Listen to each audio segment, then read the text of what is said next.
First of all, I'd like to thank Glenn very, very much. And I'd like to thank Ken and everyone here for inviting us. We've only been here a short time, but we absolutely love Pensacola. We are, after our kids playing at Flounders last night for several hours, we're considering moving here.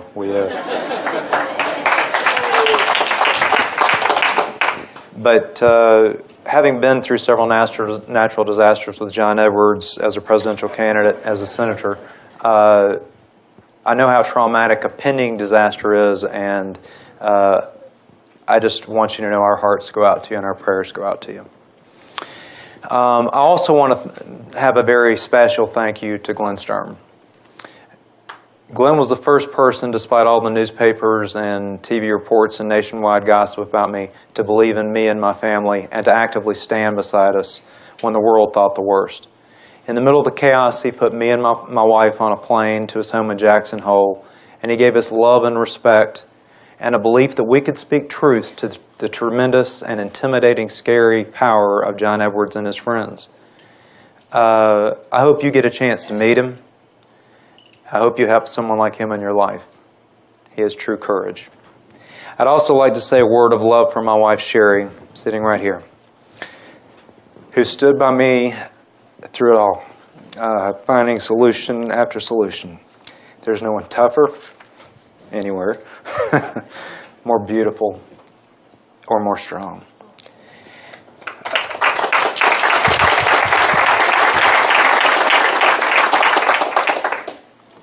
I want to start the speech with a sincere, from the heart apology. I'm truly sorry for taking part in the deception and manipulation that destroyed the chance that my former friend John Edwards had in making our country a better place at a time where it desperately needed strong leadership. I apologize for the distress it may have caused you personally, the thousands of dedicated donors, volunteers, or voters. I can paint it as pretty as I want. I can give reasons for what I was thinking when I made these idiotic decisions. But nothing will justify my actions. At a time when public faith in the political system was at an all-time low, I was sucked into the money and the power of presidential politics. I wanted it all for me and my family, and I participated in a stupid plan to get my guy elected president of the United States, and I dragged my family into it. For all of that, I will always be sorry. At this point, the only thing that I can do is tell the truth, the whole truth, about what happened so that everyone, including me, can learn the lessons that should be learned about the allure of power and how it can corrupt about anyone. Much to my own embarrassment, I'm a classic example of how this happens. And as painful as it is to relive the scandal, my own actions, those of John Edwards, Riel Hunter, or Fred Barron, most of it is in the past, but we must learn from it to make the present better. And although my story is extreme, the gentlemen who are now making a movie out of the book, Aaron Sorkin and Ari Emanuel, said that no one would believe this story if somebody brought it in as a movie script. It's just too outrageous. But this story demonstrates how a split decision that you make can affect the rest of your lives, your loved ones, and many, many, many others. It's how quickly you can rise from somebody in obscurity and how quickly your life can fall apart. Whether you're an airport security guard, an engineer with BP, a CP, a secretary, a minister, a coach, a mother, or a father, you have or will make decisions that will have dire ramifications for others. I know what you're thinking. There's no way I could get in this type of positions, but scandals come in all sizes. And when it hurts somebody you love this much, it's the same thing as the whole country being hurt. The study of ethics and power go back thousands of years. I'm going to take you all from the Greeks to National Enquirer in just a few minutes. So Socrates, around 400 BC, believed that self-awareness will lead a person to do what is good if they know what is right. A leader's poor decisions only come from ignorance. Hedonists believed in immediate gratification. Eat, drink, and be merry. Tomorrow we shall die. But a serious point they made, and it's debated in D.C. even today, is killing a man right if it benefits his country or his republic. Modern studies of ethics of power focus on two theories. Consequentialism. Do the ends justify the means? A morally right action is one that produces a good outcome for society regardless of the method. This is obviously the theory that we use to come to our conclusions. Deontological ethics, primarily Immanuel Kant, argues that for leaders to act in a morally right way, it's not the consequences of the decisions that make it right or wrong, but the motives the leader uses in arriving at their choice of action. It's basically the golden rule: do unto others as you would have them do unto you. No matter bad the income, virtue and truth are the most important factors in any leader's decision-making. Now, as much as ever, we need strong leadership. War, unemployment, poverty worldwide, biblical disasters. And if you follow the way we're selecting our leaders today in South Carolina, Illinois, across the country, the political system has turned into a sick joke where hatred and humiliation rule. So how did I get involved in this scandal? How did I get them involved in this scandal? A friend who also worked for the Edwards and loved the Edwards dearly recently wrote about this scandal in the Huffington Post. How did this happen? This is politics, American politics, where dysfunction breeds like mold after a rainstorm. Like any story, it was a slow boil. One lie built upon another action causing a reaction, fear taking over the impulse to do what is right. In my words, we just kept throwing kerosene on a fire and wondering why it didn't go out. But we can't let the soap opera quality of this scandal or others like it make us ignore the lessons. Americans and the world in general have long since given up on improving our political system. We are viewed worldwide as teenagers given the keys to the fastest car and an unlimited credit card. The daily announcements of another politician or business leader's financial impropriety, sex scandal, or ethical violation is ignored. Late-night jokes, tawdry tabloids, blogs and newspapers rain down judgment after judgment. And it causes all of us to look away and act like the leader who caused the latest impropriety isn't like the rest of our leaders or people who are considering for leadership positions. Our most meager of expectations of our politicians are lowered time and time again. And we never stop to examine how we can improve our system so this won't happen again. In this case, my case, we try to act like John Edwards wasn't a legitimate candidate for the White House. Sex scandals have happened over and over again in the United States and the world history, and nothing has changed. Each time we act like it's a rare occurrence, when in truth we never learned about 90% of the scandals, and that's just a low number. It didn't begin with or end with Gary Hart, Bill Clinton, John Edwards. Just this week, Representative Souder, Mark Sanford, Nevada Senator John Ensign, Mark Foley with the Pages, the Tickler, Eric Massa, Idaho Wide Stance Larry Craig, or the Sheriff of Wall Street, Elliot Spitzer. Just recently, just last week, former Staten Island Representative Vito Fossely, the one who resigned after they found out that he had 2 separate married families with children, has just been renominated and is the overwhelming favorite. There are tons of reported but unproven affairs. Just this week, the National Enquirer is reporting that they have proof of Obama and a woman named Vera Baker. You might laugh, but that's how it started with John Edwards. John McCain, Vicki Eisman, John Kerry, Alexander Polier, the first Bush with his appointment secretary. And these are just recent sex scandals. I can't even begin to talk about the volumes of scandals like Balago or Abramoff. Scandals aren't discovered for decades, if ever. And sadly, catching a politician isn't news anymore. So how did it happen to us? As with so many careers or businesses or athletes or candidates who have quick success, we were starstruck. I read recently, "Don't fear failure. Success ruins many more people." I've come to realize that is so true. That's why I'm here talking to you about power and ethics. In less than 9 years, I and the man I worked for went from normal, reputable people in North Carolina who no one had ever heard of, they all thought he was the psychic John Edward, to within steps of the most powerful positions and the powerful offices in the world. 3 times in 9 years. He hadn't even voted prior to that. It ended as the #1 political scandal of the decade, and it's one that will not soon be forgotten.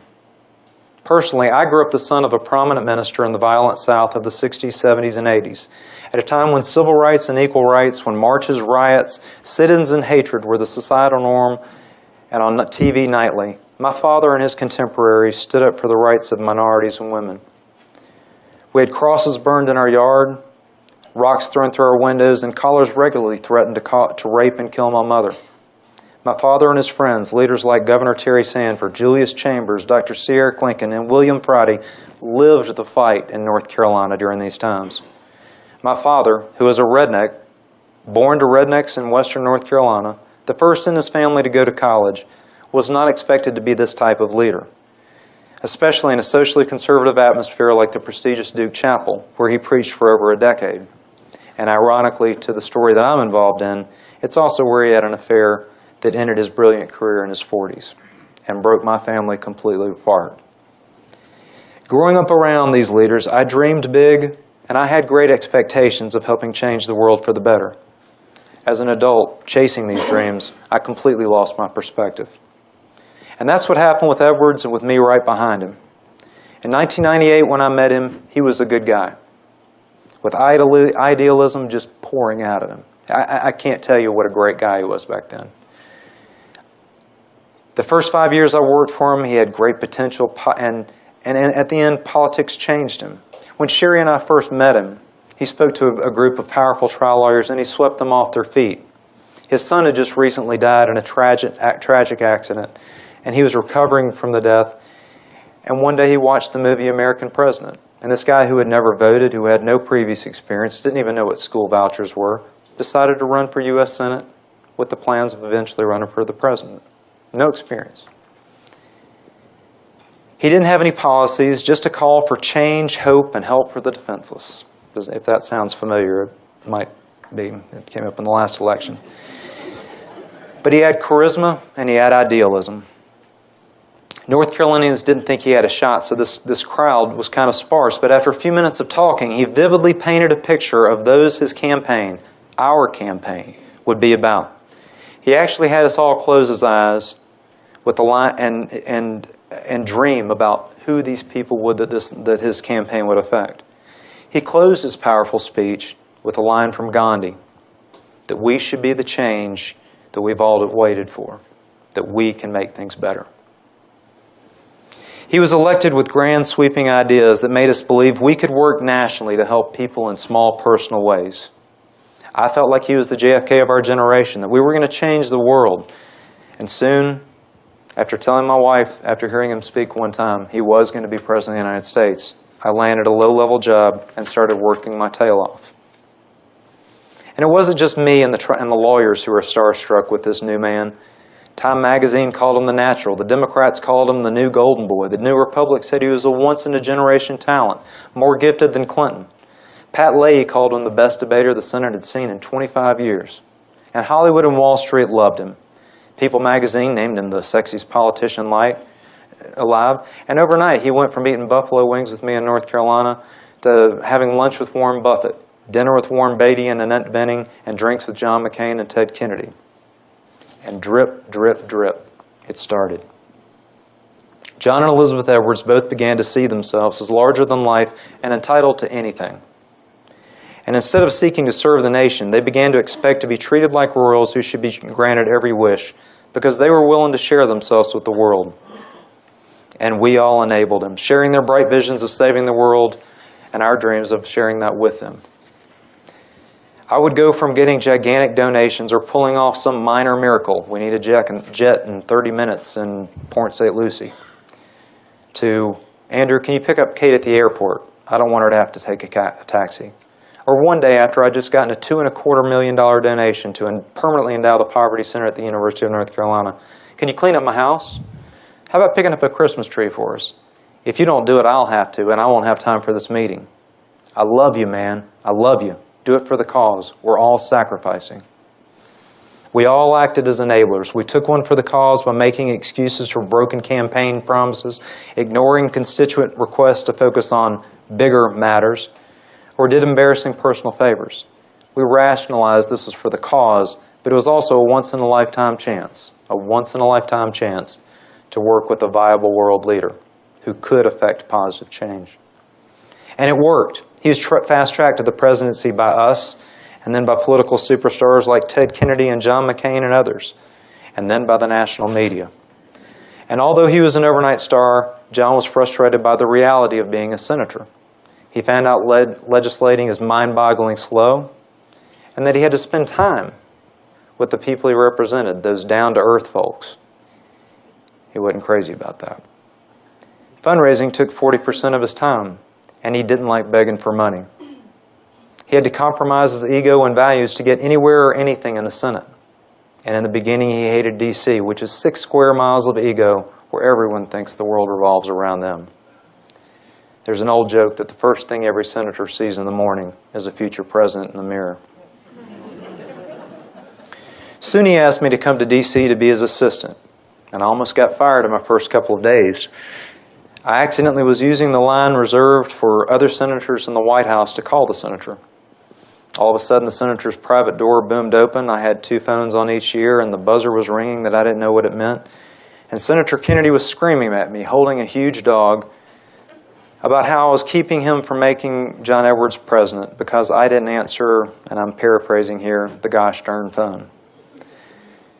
The next day, I saw a very different, friendly Kennedy, who asked me how my first week in D.C. was going.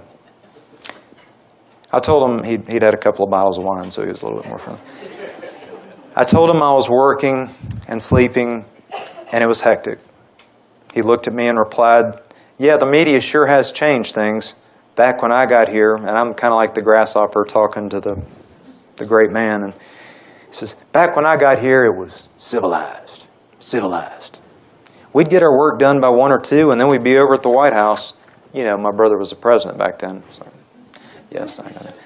Chasing women and drinking with the press. Long pause.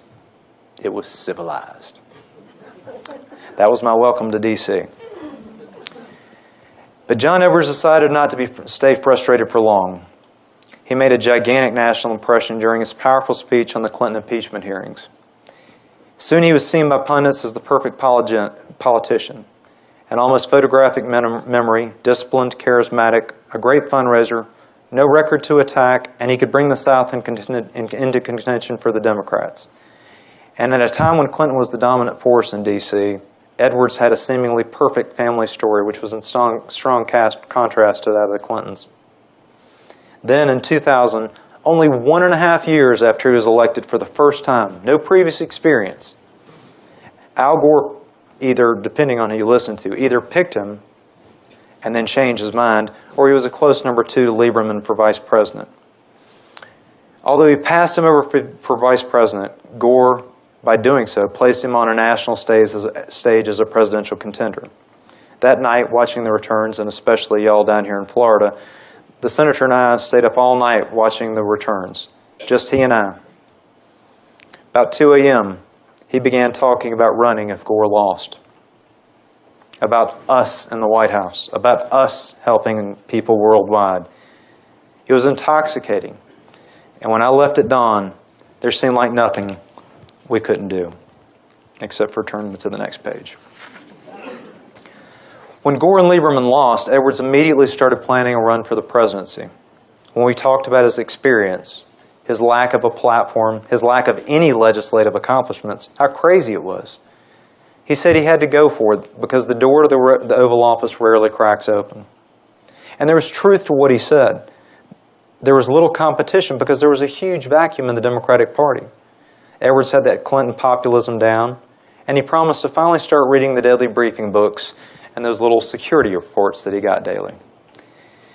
It's also important to note that with this election, the vetting of presidential candidates drastically changed in the short time he'd been in office. Before 2000, contenders had to be longtime party leaders, military leaders, or business leaders, someone who had been vetted over time. You knew what you were getting when you put these people up there. But then, as now, the public vetting was done on 30-second sound bites, 24-hour TV news shows, or political blogs. A good-looking candidate with the ability to raise money like Edwards could become a contender overnight. Experience was now a liability because the other side could attack voting records on key issues like votes on partial birth abortion, Iraq, or taxes. The overwhelming influence of the internet and the 24-hour news cycle has united and educated our country in many ways, but it has very much divided us in many other ways. The hatred in politics is now palpable, and politicians rarely are respected. The herd mentality of the press, who can follow a supposed boy in a balloon for days and debate world issues like a wrestling match, petrifies me. One reporter says something about swine flu or a gigantic swath of oil hitting the beach on Pensacola, and the hordes of the media descend. I miss Walter Cronkite, and I miss Tim Russert. At the same time Edwards began his rise, he and I became close friends. We went to UNC basketball games, trips to the beach, and Disney with the kids. We jogged, and we logged thousands and thousands of miles from one political event to another. He became a big brother to me, and Elizabeth a big sister. He treated and called me a friend, like no other staff member, and I believed him. And presidential politics is powerful. It's almost cult-like we're being a member of the mob. It's us against them. And loyalty on the senior levels is priceless. So only a few years after being elected for the first time, Edwards ran for the presidency. In his defense, it was like he had an angel on one shoulder and a devil on the other telling him to do the same thing. The angel told him to run for the greater good, to be able to make the positive change that he had come to D.C. for. The devil whispered, money, power, attention. And so he ran for president in 2004, and he ran hard. One top senator appropriately described him as the most crudely ambitious politician he had seen in his 30-year career. He quickly took the lead in fundraising. He was the early leader in most polls. But the strong team of seasoned advisors clashed on his strategy, and he faltered and dropped. Just a month before the 2004 election returned, he had dropped to 6th or 7th place. He was sick, and he was miserable. He called me one night, and we talked about he wasn't being himself, how angry he was with his advisors, and he said he was going to stop listening to them. The next interview I saw with him on the next day, he was back, still sick, but he was back. He was in New Hampshire on the CNN campaign bus with Tucker Carlson and Paul Begala, and he was on fire. In weeks, he went from 6th or 7th to within the margin of error with Kerry and narrowly lost. His ascent was so rapid that pollsters told us he would have won if the caucuses had only been held 2 or 3 days later. Many forget, but there was a widely reported affair between Kerry and Alexander Polier, another staffer, that almost handed us the nomination. But we were broke in New Hampshire, having invested all of our money in Iowa. Literally, when he landed in New Hampshire, I couldn't pay for the rental cars to pick him up. He continued to pick up second-place finishes, but eventually withdrew. He and I went to his beach house, and he immediately started plotting on how to get the vice presidential nomination. Our families were at Disney together at Chef Mickey's when John Kerry and all of his staff started calling and asking him to come up to D.C. to become his vice presidential nominee. The Magic Kingdom was quite a backdrop for this. Within months, we were in Boston accepting the nomination. And looking back, it was the high point. But it was also when Barack Obama's keynote stole the show that led to his presidency in 2008. In my opinion, Edwards and Kerry lost the 2000 election out of pure arrogance. They lost, by Ohio, 100,000 votes, a football stadium. And they left $15 million in the bank that surely would have won the election for them. It was surreal on Election Day. I and Sherry were out on a duck boat tour, one of these old World War II amphibious vehicles. He had asked me to distract him while the returns came in. Around 4 o'clock, they called us and told us we had won, and for us to rush back to Copley Plaza to celebrate. We were moving into the vice presidential mansion. So we went back and listened to Bon Jovi and The Rain with the Thousands. All of us went to dinner, the families and close friends like Glenn Sturm. We went up at announcement time and hung up with the politicians and celebrities like Christy Brinkley, Larry David, Peter, Paul, and Mary. And like 2000, we lost in a confusing long night of debatable polls and reports of voter tampering. At 4 a.m., John Kerry was unable to address the crowd that had stood out in the pouring rain all day, and he had Edwards go out to address the crowd and tell them to wait. The day after the loss, we found out that Elizabeth had cancer. So overnight, we went from sitting in Boston Harbor thinking we were moving into the vice presidential mansion to being unemployed. There's nothing like presidential politics. We had to deal with Elizabeth's illness, the loss, and whether we had a job or health insurance to take care of our kids. At Elizabeth's request, I was the only staff member that was kept on. And soon after I knew I had a job, I quickly realized that John Edwards was the most likely nominee for 2008, despite the loss and despite the fact that he was no longer a sitting senator. There was little competition. Gore and Kerry were done because they'd had their shot. Daschle was the strongest Democrat, but he was not seen as presidential fiber. Hillary and Obama were then seen as possible vice presidential nominees in 2008, but most likely as potential 2012 candidates. And the drip, drip, drip continued. The vice presidential run with the Secret Service and the personal jets and his time with the Kerrys actually made him much, much worse. As soon as he ran, he started to lose what made him special. Politics changed him. And with it, what made me believe in him and what made me love him so much. I admit that I missed many signs that I should have seen because of his rapid-fire success. He had middle-of-the-night jogs, strange calls to my cell phone from women, or towels stuck under the door of his hotel rooms. And then there was the way that he tossed aside talented, hardworking people from North Carolina who were loyal to him and helped him get elected in the first place in 1998.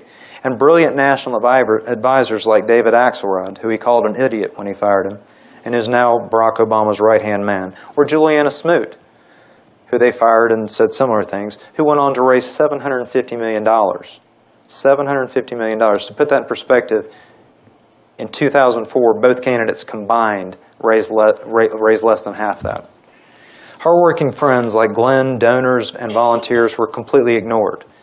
When people called and who had helped him, he would say, I don't have a time for their advice. I need their money. I don't have time to talk to them.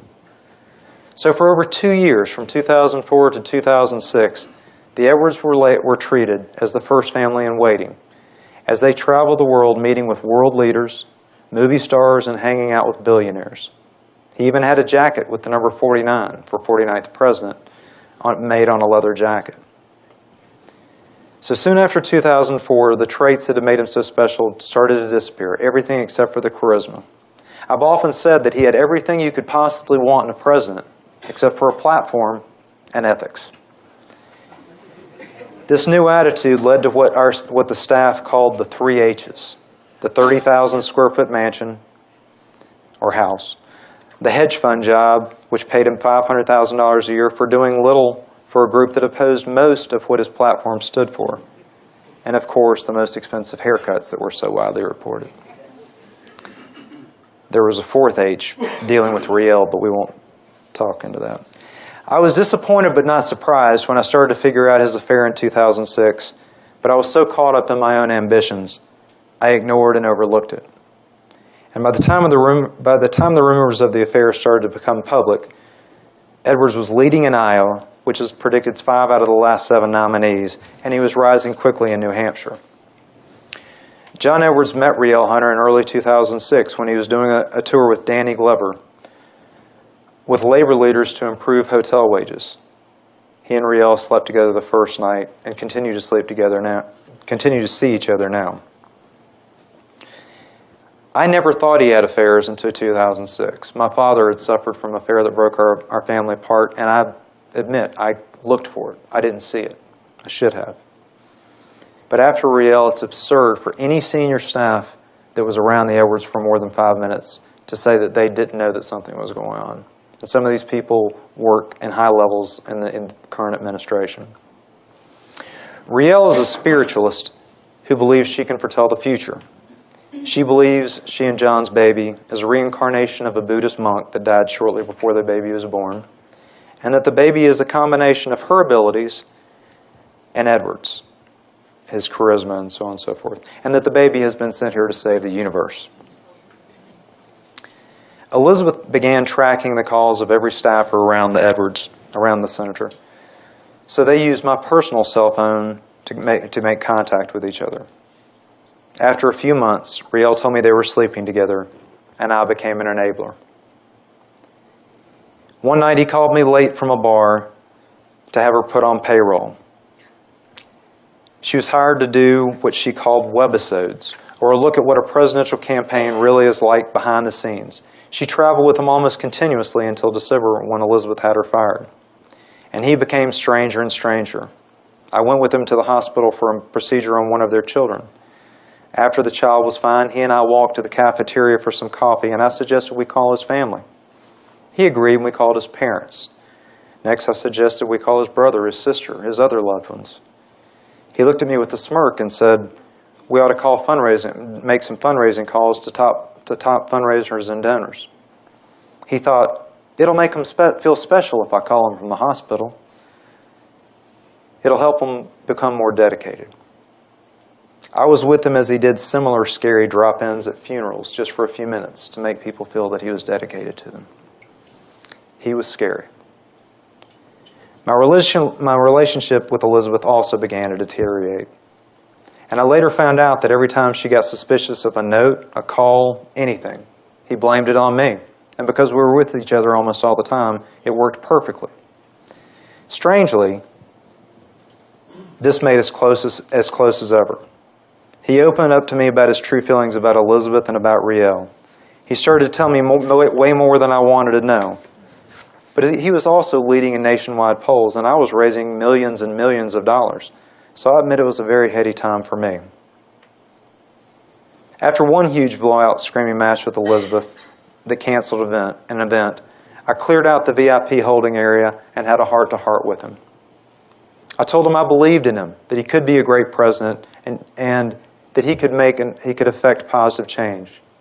But he had to deal with his relationship with his wife. They didn't love each other anymore. She had run all of the talented, dedicated staff off from 1998 and 2004. I had begged him to talk to her, work out something, but you can't keep canceling events to deal with your situation. I said this to him, and even as far gone as he was, I was still shocked when he responded, Andrew, I can't divorce her. She's more popular than I am in Iowa and New Hampshire. I looked at him shocked. Not I love her, she's the mother of my children, but no, she's more popular than I am in Iowa. I need her to win. In the fall, things began to completely fall apart. Riel traveled with him to Africa for a humanitarian tour, and the staffer with him was floored and petrified at how obvious they carry on. When they returned, he came home, dropped his bags, and fell asleep. Unfortunately, he forgot to turn off the secret phone that Riel had purchased for him. She called, and Elizabeth answered the phone and didn't say anything. Elizabeth woke up John Edwards and told him to call her in front of her, and end the affair.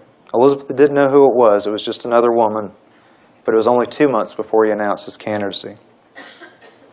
Immediately after that, the staffer who had gone to Africa with him talked to me and to several other staffers. Edwards heard about it, and within days at the JFK airport en route to China, Edwards fired him for being disloyal.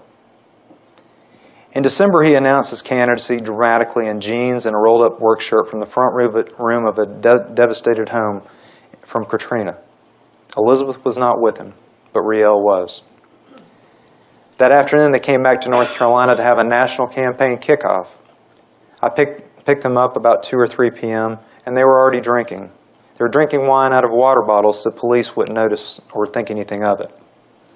By the end of the night, Elizabeth had noticed Riel, realized who she was, and had her fired. But the affair continued. But there were several close calls. Once, Riel overslept in his hotel room, and I got a call at 7 a.m. because 2 or 3 staffers with 2 large security guards were beating on her door. I got her out of this only to have John Edwards deny it to me 2 days, deny that it ever happened, despite the fact that he and I had spoken at least a dozen times as I fixed it. And the drip, drip, drip continued. In March, the campaign was in full swing, and around March 20th, Riel's birthday, Elizabeth cancer returned, and it was terminal. When I was with Edwards, he broke down, visibly devastated. And as he was going to be with Elizabeth, he had me call Riel and tell her that she wasn't going to be there with him to celebrate her birthday. Riel didn't care about the terminal cancer and threw a fit. Within hours of their dramatic press conference that the campaign must go on despite her cancer because the issues were so pressing and so important, they started scheming how they could maximize Elizabeth in appearances to get some much-needed press attention and money. It worked. He quickly rose up again in the polls and was doing well as summer approached. The media covers politics now like a soap opera, and the dominant theme of the 2008 campaign was the chance of a historic election of electing a minority. Whether you liked Romney, McCain, Paul, Clinton, Obama, or Edwards, Clinton and Obama received more than their share of press attention. And in politics, press coverage drives money, which drives the polls, which drives more money, which drives more press. Most people don't know this, but after the first quarter of fundraising in a presidential election, reporters stop covering candidates, even if they're the best candidates in the world. They stop covering them unless they're in the top 3 in fundraising. In May, Riel called me crying and hysterical, demanding to talk to him immediately, or she would go public. I called his body man and said I needed to speak to him, but he was in the middle of a major national interview and could not be interrupted. I got 3 or 4 more calls. She was hysterical, and she told me she was pregnant. I quickly got him on the phone. In his typical fashion, he asked me to handle this, as I always did. I told him I couldn't, and he found a place away from the interview and from Elizabeth, and he called her. He tried to get her to have an abortion, and then he tried to convince me to get her to do so. He called her derogatory names and said it couldn't be his. We later heard a rumor that at the same time, she was seeing actor Jeff Goldblum and had told him that the baby was his as well. When she refused to have an abortion, it was clear John Edwards needed money to take care of this, and he asked me to find it. I asked some of his friends, and a wonderful woman who loves him and who happens to be one of the wealthiest women in the world, who is Jackie Kennedy's best friend, said of course. She didn't know it was for a mistress. It was only to help him and not related to the campaign. And she soon sent hundreds of thousands of dollars, close to $1 million. The Huffington Post and the National Enquirer somehow heard rumors about Riel, and the Enquirer sent dozens of reporters out. They found Riel in New Jersey, and Edwards called me and asked if she could come stay with Sherry and I for a short time. She came, and she didn't leave for almost a year. And this is where it gets bizarre.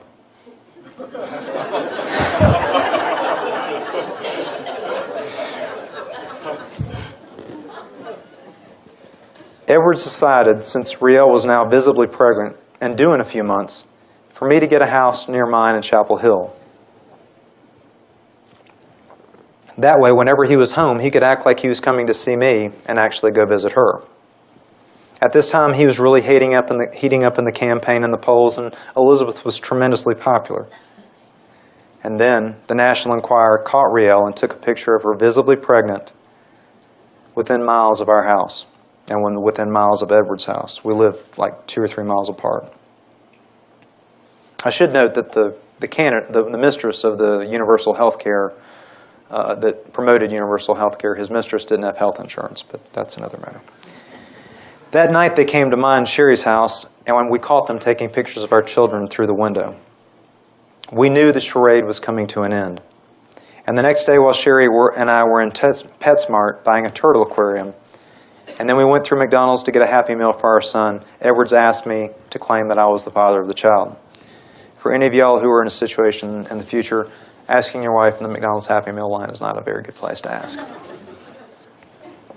So that was how the drip, drip, drip ended up with my family being asked to take one for the team. He threw in the soldiers in Iraq, for the millions in poverty, so that his dying wife wouldn't find out, for loyalty, for my job security, for a bright future for me and my family. And we only had a few hours to make a decision. It was surreal and scary. And when he said, we just can't tell Elizabeth about this affair right before she dies, all 3 of us, Sherry, Riel, and myself, agreed. We followed the time-tested plan of dealing with any ethical dilemma, just like Clinton, Tiger, Wall Street, or BP right now.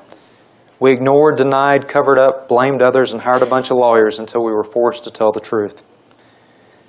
And the crazy thing, everybody asked me, how the heck did we think this would work? The crazy thing is but for the National Enquirer, this story worked. From December, before the caucuses started, until Obama was elected, July 22nd, he was the leading nominee at times for president or a shoo-in for vice president or attorney general. But for him being caught at the Beverly Hilton, he probably would be attorney general right now. Over time, I realized I had placed us directly in the middle of a plan to game the presidency, and we were between two billionaires, several millionaires, and many very powerful people not wishing us well. We were justifiably scared for our lives. We got the kids packed, the animals all sheltered, and we disappeared on a private jet early in the morning. We could go wherever Riel wanted, and we did. From fancy penthouses in Miami to a gigantic estate in Aspen to San Diego, and then finally to a Santa Barbara $20,000 a month rental that Riel insisted on because it had the right energy and it was close to her spiritual advisor. Of course, Edwards lost and dropped out in January, and the baby was born in February. And then he and Riel both stopped speaking to Sherry and I. They were done with us. And we were told to sell our house in North Carolina, move somewhere else, and never come back. He was now the leading contender for vice president. Both Clinton and Obama made trips to his Chapel Hill home courting his support. He planned on using his delegates to get them to name him vice president. He had a bunch of delegates. He planned on the split convention, and he thought that he could walk in and pick who the actual president would be. He and Obama really hit it off, playing horse in the Edwards indoor full-length basketball court. I don't think he and Hillary played horse. In June, after not hearing from for about 3 months, I demanded a meeting, and we met in the River Inn in Georgetown. He was 2 hours late and cocky because of the standing ovations he had just received as a stand-in for Obama. I was furious, and we almost got in a fistfight. I told him how much he had changed and how disgusting it was that he now treated people who loved him as disposable. It hit a nerve, and the next day he called me and told me repeatedly he wasn't sure what he was going to do about how I spoke to him. It was a threat. He was on top, and he was untouchable. The next month he was caught at the Beverly Hilton with his mistress and child. He soon did a dramatic interview on ABC, which still implied I was the father. Soon after that, the grand jury asked me a bunch of questions, and his career and his popularity plummeted. Still, we continued to receive threatening emails and phone calls from Edwards and their supporters, blaming us for all that went wrong. Then Glenn called and brought us to Jackson Hole. He helped us learn that we could and should tell the truth, despite how scary the Edwards power was. But I waited for over 2 years, giving Edwards a chance to tell the truth. And he didn't, until just a few days before my book launched. And even then, he didn't do it himself. He hired a surrogate to do it for him. And then he went to Haiti, supposedly to do help. Almost a year ago exactly, we finally decided to write our book. The book launched in January with an hour-long special on ABC and was accompanied by a lawsuit from Riel. Within 3 days, the book was number 2 on the New York Times bestseller list and hit all the nationwide bestseller lists in a week. I was on Hardball, Good Morning America, Oprah, and had to have 40 million listeners on BBC. I was a little scared. Now, Aaron Sorkin, Ari Emanuel, and Scott Rudin are making it into a feature movie. It didn't all go smoothly. Oprah and The View scared the heck out of me. George Stephanopoulos gave me a hard time, and I wanted to remind him about his work with Clinton and Paula Jones, Jennifer Flowers, and Monica Lewinsky. And about how he had talked in his book, and this is something that was true from him and true for a lot of people who work for powerful people. How he talked in his book about when you're working for somebody like that, you balance working for something that can dramatically impact the world and how you can help people, and how in that position you see that the people that you are working for are human and have frailties and weaknesses and fights and adultery. And you balance what's more important. George and I both chose wrong. During one of our last interviews about a month ago, I forgot my shoes and had to go on national TV with borrowed dirty cowboy boots. Immediately after the interview, my mom called me and said she didn't quite love that. The celebrities, the $500,000 jobs, and the adoring crowds are long gone now, and they've been replaced by regular jokes that make fun of him. His joke is almost a pejorative adjective now. But the causes that we fought for remain. $40 million in poverty, health care war, on and on. There's a popular song out right now that says, "We are all just one phone call from our knees." When I hear that, I think of how we build our storm-proof homes, build our bank accounts, and inoculate our children. And all I think about when I see these disasters is something that he used to say, "There, but for the grace of God, go I." He used to close his speeches with, "I have learned 2 lessons in life. The first is that heartache and struggle will always be with us. We can never make it go away. The other is that people of strong and goodwill can make a difference. One lesson is a sad lesson. The other is inspiring. I choose to be inspired." For all of John Edwards' flaws, he could inspire people to do good things for others. We need that now more than ever. I have to believe that for me and for all of you, despite all the things that we're going through right now, there are better things ahead, and that we need to try to learn from this part of history.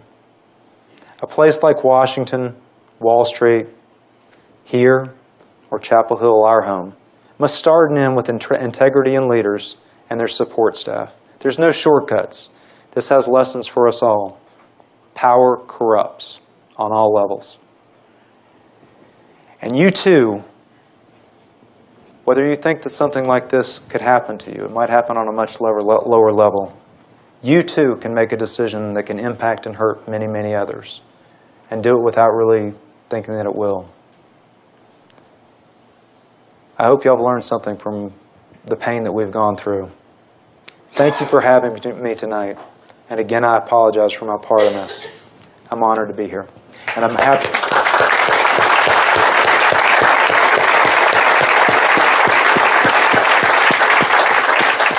I'm happy to take any questions, harsh if you don't throw apples, about any of it. Yes, sir. Was it a split second decision, or did you have time to think about it before you make that claim? We had about 6 to 8 hours, which I would consider 6 to 8 decision. I believe it was a split-second decision. When you're making a decision with those type of ramifications, we had about 6 or 8 hours because we thought that the National Enquirer was coming out the next morning with the pictures of Riel and the pictures of our family. That's not an excuse. We made an awful and stupid and wrong decision, but it was a very short time. So, yes, ma'am. I usually get asked, what the heck were you thinking? But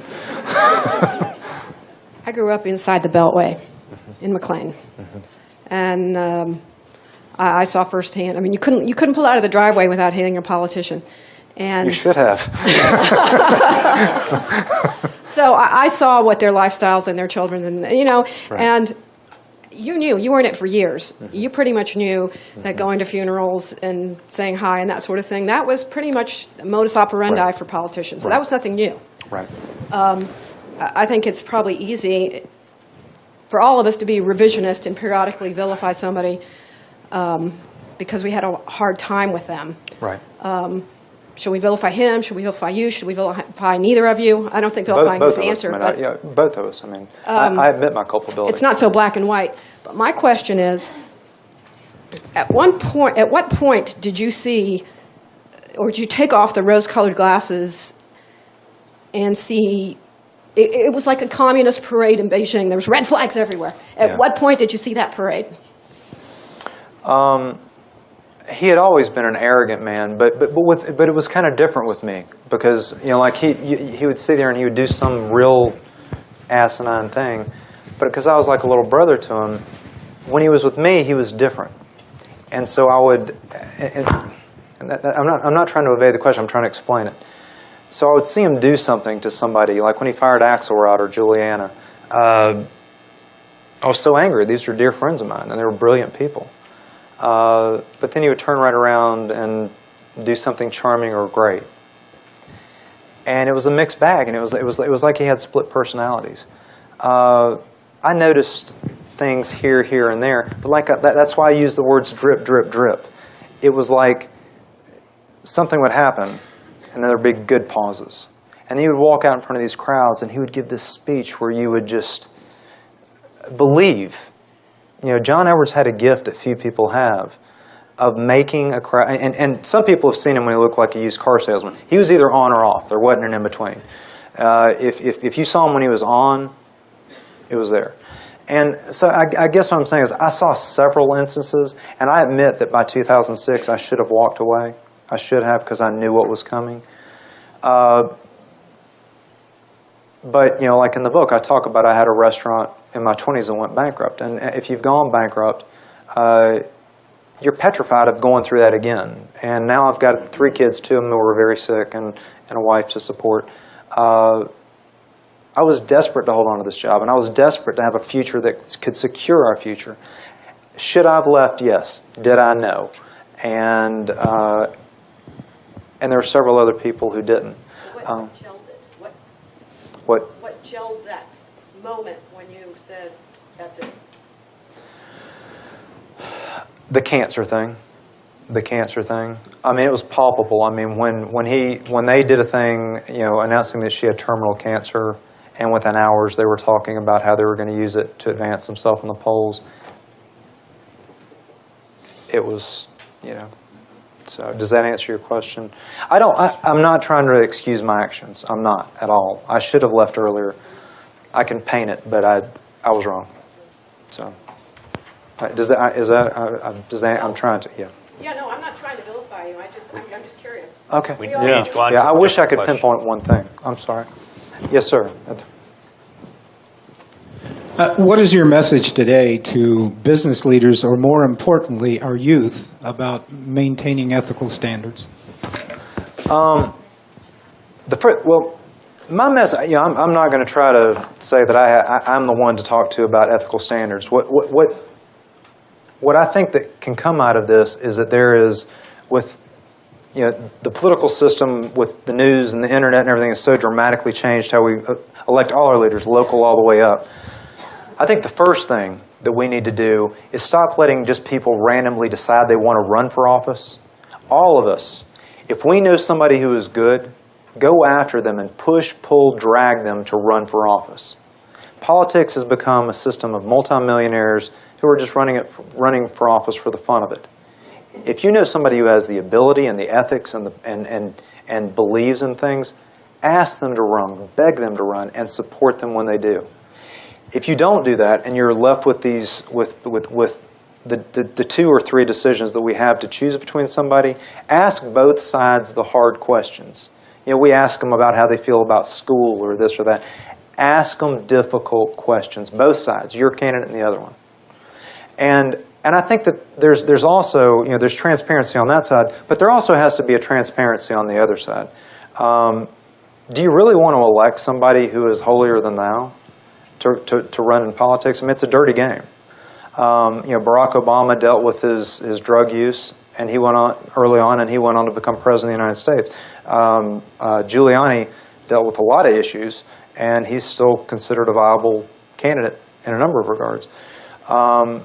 But my message is not about ethics or so on and so forth. It's more about ethics of power of leaders. And I think that the system that we have right now, Iowa and New Hampshire are not representative of the United States at all. They're like 98% white, 98% middle class. It makes no sense for those 2 states to dictate who our leaders are. I think we need to change the system. My suggestion is to change it to a regional system where lesser finance candidates can compete. You know, like if they're in a regional area and they have to travel all over the place and advertise, they can compete.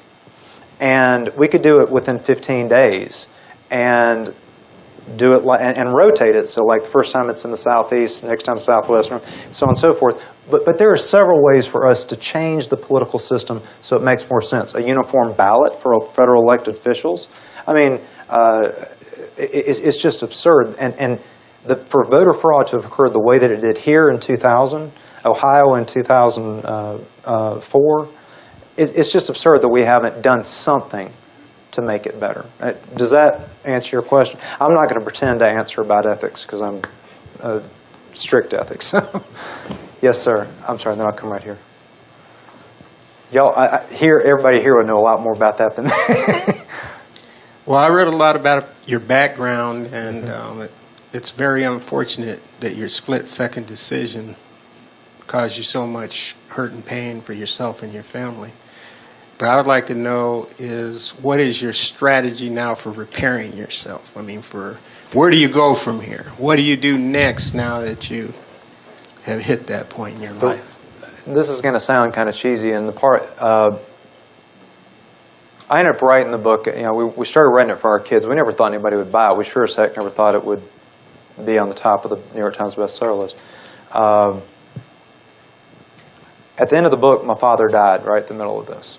And my dad, who was the one that got me involved in the politics in the first time. And when I was in hospice, just the night before he died, there was an old sermon of his that said, that I'd never heard before, that talked about me. I always used to get jealous when I was younger that he didn't talk about me in his sermons. He talked about the other kids. And the message in the sermon was essentially, we all try to be little Jesuses. We all try to be perfect. And when none of us can be. And all that God expects you to be is to be the best you that you can be. And that's what I'm going to try to do. I'm going to be true to my wife. I'm going to be true to my kids. And I'm going to try to do the best I can every day. And if somebody asks me if I screwed up, I'm going to freely admit it. I can't do anything about the past. But I think there's a lot to be learned from what we went through. I would like to participate in election reform. And the movie that we're doing and the next book that we're doing addresses that. People don't know about soft money and how unbelievable it's a whole. There are so many things that are going on. Like there are hundreds. In the middle of what's crazy is in the middle of this time when I disappeared, I raised $3.25 million. I mean, this is while I was in hiding. It's just politics is so. People think politics are evil and corrupt. It's a lot worse than that. It's a lot worse than that. Yes, sir. I'm left with the impression, I hope mistakenly, that you think had John Edwards not been caught, he would have been a great president. And I guess if that's true, well, whether it's true or not, my question to you is at what point does a man's private life exceed his public life? Two answers. Oh, I think that's two questions, so two answers to that. I had known, one of the things that I try to make clear in the book is the first 4 or 5 years, I worked for him for about a decade. The first 5 years I worked for him, he was an incredible man, inspiring. I loved him. Starting in 2004 with the Kerry election and a little bit before, but really after that, he dramatically changed. When the stuff with Elizabeth really flared up and I started to realize that there had been a lot of stuff that I hadn't been aware of, I realized that person that he was becoming could not be a great president. But the person that I'd worked for in the beginning, photographic memory, charisma that could lift a balloon, lift a truck. I mean, he was just, I can tell you, it was some of the highest moments of my life when we were in these rural counties in North Carolina, and he would talk to 10 or 15 people, and it was like something out of a movie. So he did have the abilities. Like that's what I say. By 2006, he had everything you could possibly want in a president, except for ethics and a platform. At the beginning, he had ethics and a platform, but he lost them. Politics changed him. So what I wanted to do was put these two pieces of the puzzle back together and make him a dang great president. It's not a perfect solution, but it was the best one I had. He was the only presidential candidate I was working on. So does that make sense? And was there a second question I didn't answer?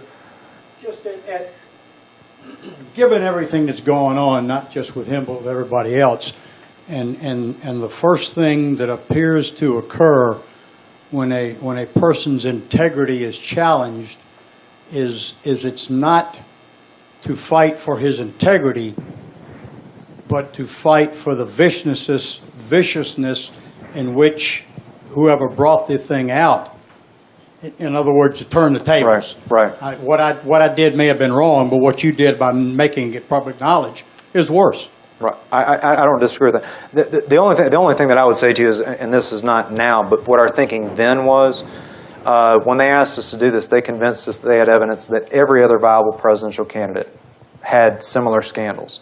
And so the argument that was made to us by Edwards and a few others was that it was either our candidate with a scandal or the other one with scandals.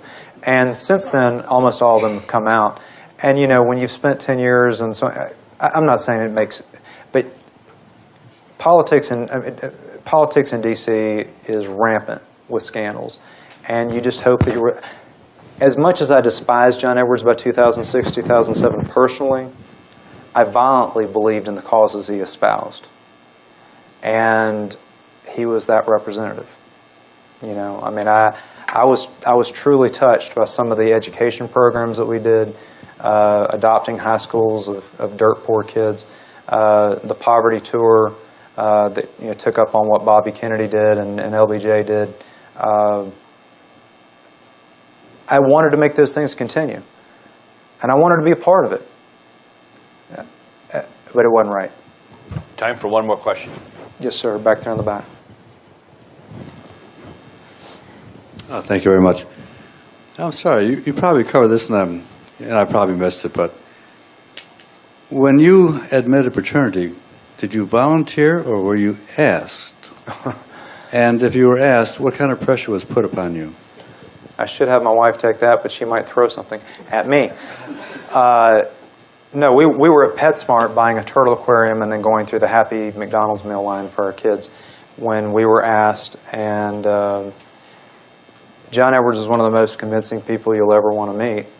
And he made all the arguments, good versus evil, so on and so forth. But the closing argument was that my wife is about to die of cancer within the next several weeks. And we can't let this be on the front page of every newspaper as she dies.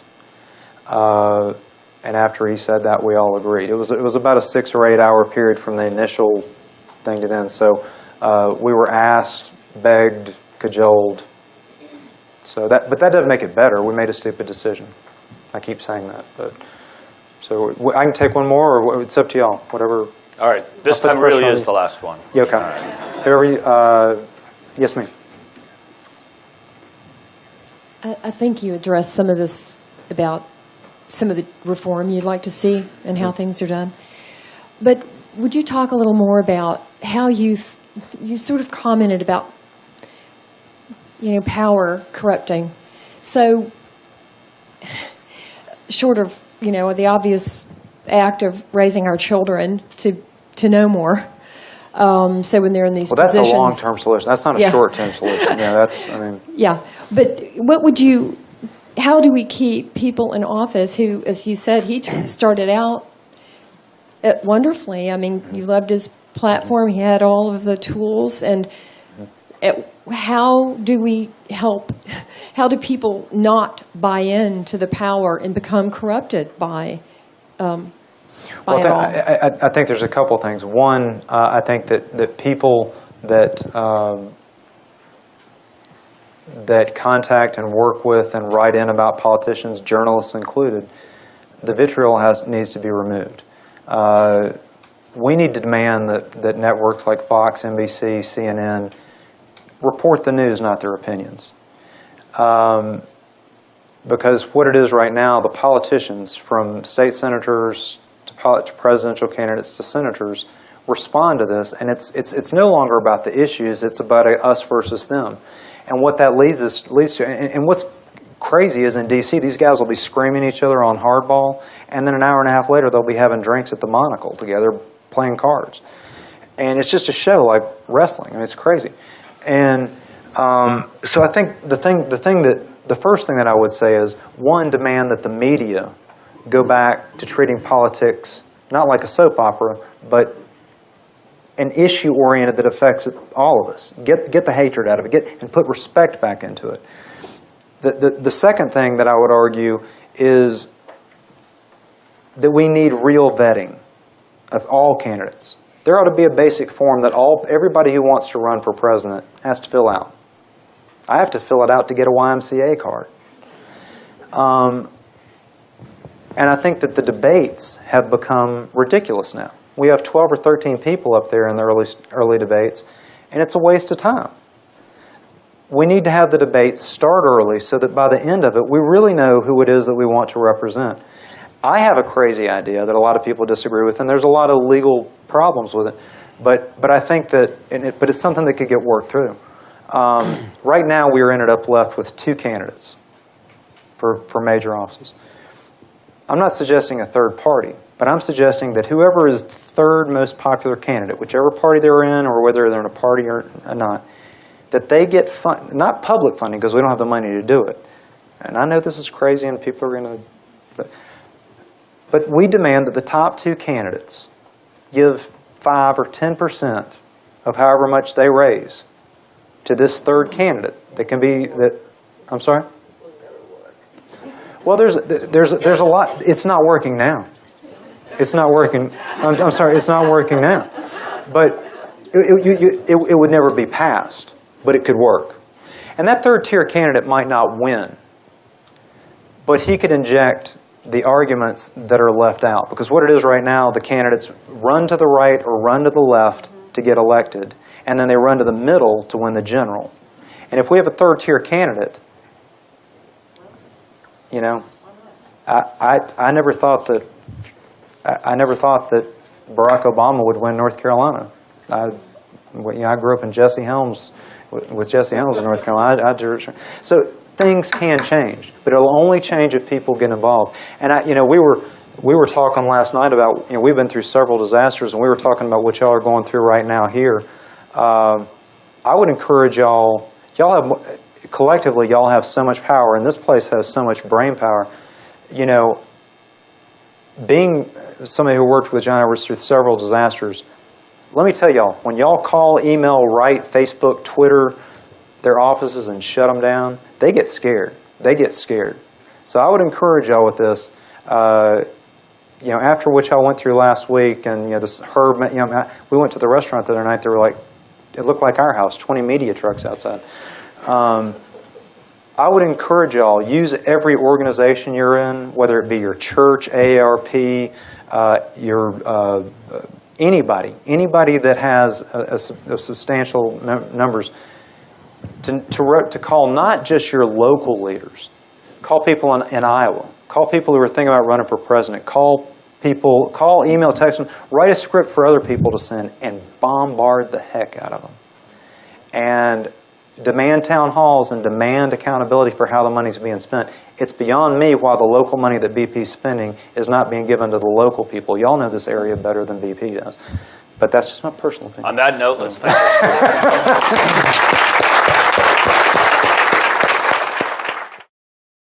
Ever. And sadly, catching a politician isn't news anymore. So how did it happen to us? As with so many careers or businesses or athletes or candidates who have quick success, we were starstruck. I read recently, "Don't fear failure. Success ruins many more people." I've come to realize that is so true. That's why I'm here talking to you about power and ethics.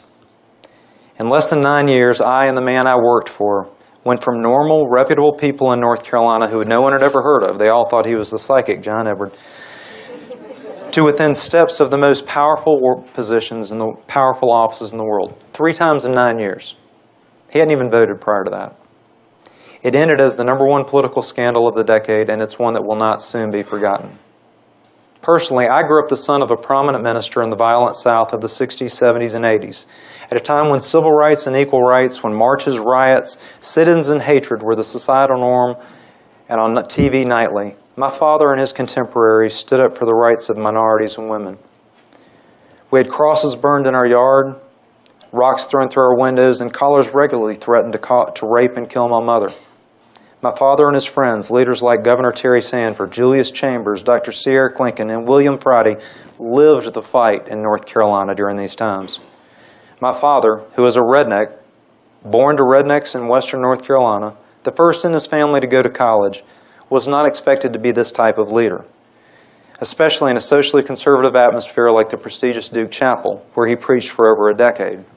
And ironically, to the story that I'm involved in, it's also where he had an affair that ended his brilliant career in his 40s and broke my family completely apart. Growing up around these leaders, I dreamed big, and I had great expectations of helping change the world for the better. As an adult, chasing these dreams, I completely lost my perspective. And that's what happened with Edwards and with me right behind him. In 1998, when I met him, he was a good guy, with idealism just pouring out of him. I can't tell you what a great... I'm really sorry for taking part in the deception and manipulation that destroyed the chance that my former friend, John Edwards, had in making our country a better place at a time where it desperately needed strong leadership. I apologize for the distress it may have caused you personally, the thousands of dedicated donors, volunteers, or voters. I can paint it as pretty as I want. I can give reasons for what I was thinking when I made these idiotic decisions. But nothing will justify my actions. At a time when public faith in the political system was at an all-time low, I was sucked into the money and the power of presidential politics. I wanted it all for me and my family, and I participated in a stupid plan to get my guy elected President of the United States, and I dragged my family into it. For all of that, I will always be sorry. At this point, the only thing that I can do is tell the truth, the whole truth, about what happened so that everyone, including me, can learn the lessons that should be learned about the allure of power and how it can corrupt about anyone. Much to my own embarrassment, I'm a classic example of how this happens. And as painful as it is to relive the scandal, my own actions, those of John Edwards, Riel Hunter, or Fred Barron, most of it is in the past.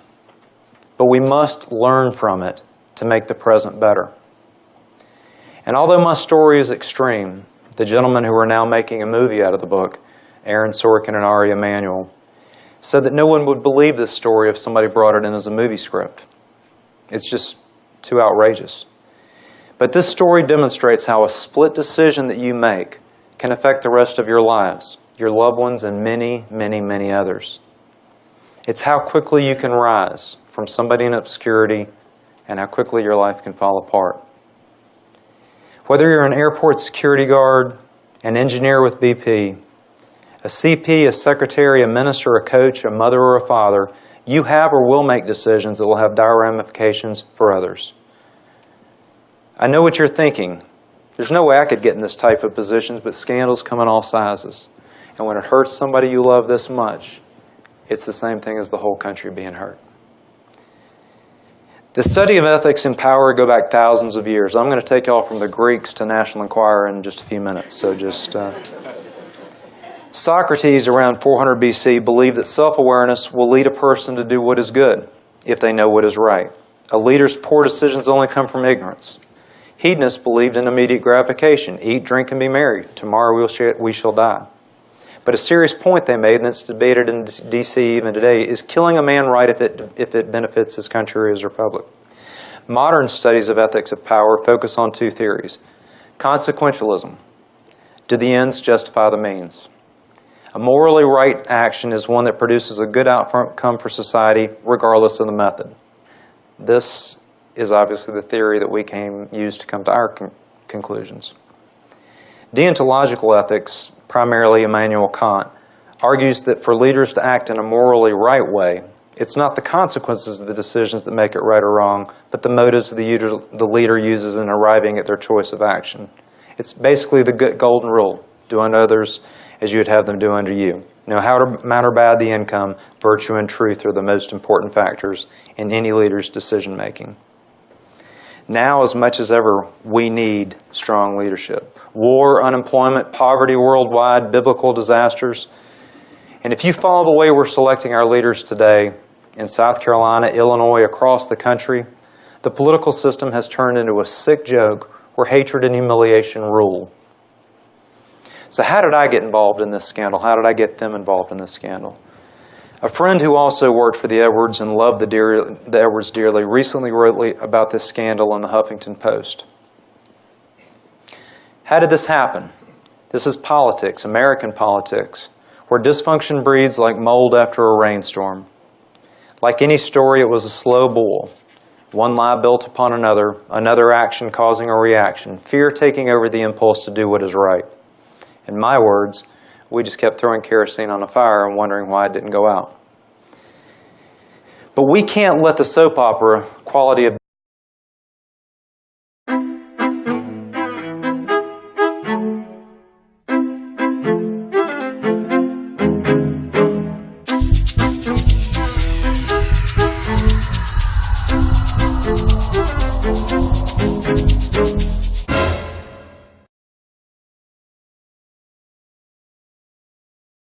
First of all, I'd like to thank Glenn very, very much.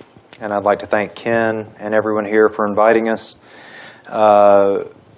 We've only been here a short time, but we absolutely love Pensacola. We are, after our kids playing at Flounders last night for several hours, we're considering moving here.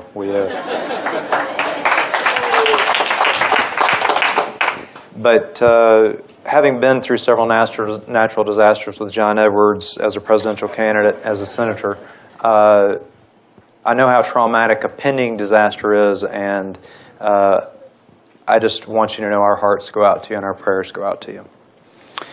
I also want to have a very special thank you to Glenn Sturm. Glenn was the first person, despite all the newspapers and TV reports and nationwide gossip about me, to believe in me and my family and to actively stand beside us when the world thought the worst.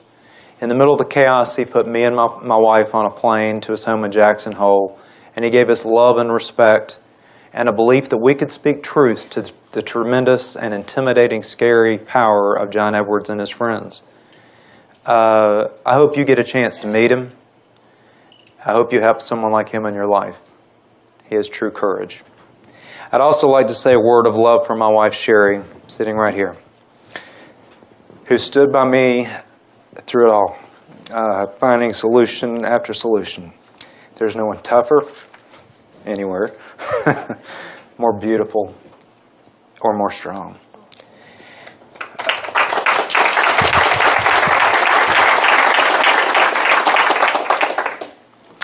I want to start the speech with a sincere, from the heart apology. I'm truly this scandal, or others like it, make us ignore the lessons. Americans and the world in general have long since given up on improving our political system. We are viewed worldwide as teenagers given the keys to the fastest car and an unlimited credit card. The daily announcements of another politician or business leader's financial impropriety, sex scandal, or ethical violation is ignored. Late-night jokes, tawdry tabloids, blogs and newspapers rain down judgment after judgment. And it causes all of us to look away and act like the leader who caused the latest impropriety isn't like the rest of our leaders or people who are considering for leadership positions. Our most meager of expectations of our politicians are lowered time and time again. And we never stop to examine how we can improve our system so this won't happen again. In this case, my case, we try to act like John Edwards wasn't a legitimate candidate for the White House.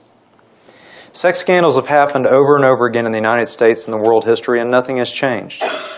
Each time we act like it's a rare occurrence, when in truth we never learn about 90% of the scandals, and that's just a low number. It didn't begin with or end with Gary Hart, Bill Clinton, John Edwards. Just this week, Representative Souder, Mark Sanford, Nevada Senator John Ensign, Mark Foley with the Pages, the Tickler, Eric Massa, Idaho Wide Stance Larry Craig, or the Sheriff of Wall Street, Elliot Spitzer. Just recently, just last week, former Staten Island Representative Vito Fossely, the one who resigned after they found out that he had 2 separate married families with children, has just been renominated and is the overwhelming favorite. There are tons of reported but unproven affairs. Just this week, the National Enquirer is reporting that they have proof of Obama and a woman named Vera Baker. You might laugh, but that's how it started with John Edwards. John McCain, Vicky Eisman, John Kerry, Alexander Polier, the first Bush with his appointment secretary. And these are just recent sex scandals. I can't even begin to talk about the volumes of scandals like Balago or Abramoff. Scandals aren't discovered for decades if